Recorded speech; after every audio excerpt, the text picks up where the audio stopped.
So ito guys, yung ice cream nila, which is also to ngayon sa sa Pilipinas, di ba? So ngayon, dito naman sila. We pray na maging successful yung business nila.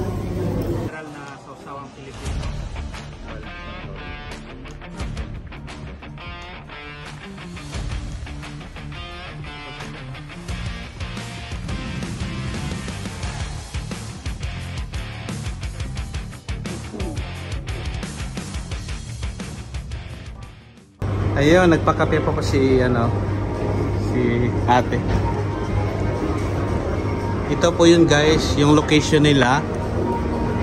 Malapit lang to sa station. Pagbaba nyo ng train from Helsinki, pagpasok nyo dito sa Mermaki, yan, ito na po siya. Nakagusto nyo yung sugar. Suportahan po natin yung local,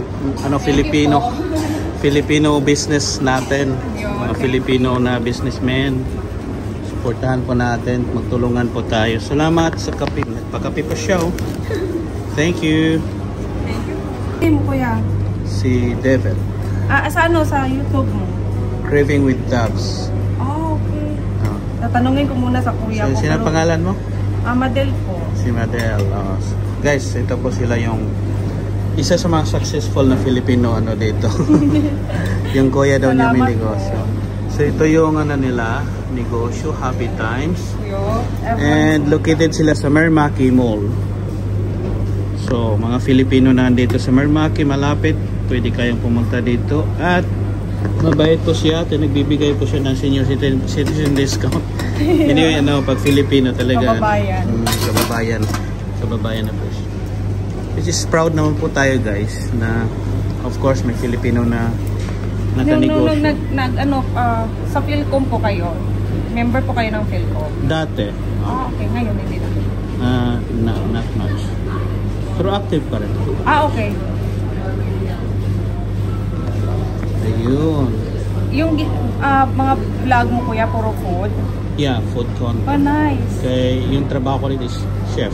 Okay. Kuya. Marami na yung mga Filipino kaya dito na mga business. Siya, pero hindi, kasi yung Mercantile na mall, hindi siya maramihan ng tao, hindi kasi malaki yung mall. So, parang lang ba, bunti lang yung, hindi ko alam kung until now. So ito guys, yung ice cream nila, which is also to ngayon sa sa Pilipinas, di ba? So ngayon, dito naman sila. We pray na maging successful yung business nila. Okay, tikman na natin guys. Fish.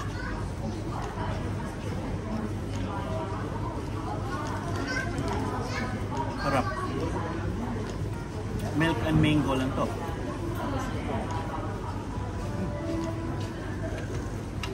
Sarap. So punta na kayo dito sa Mermaki para makapag-ice cream nito. So Happy Times.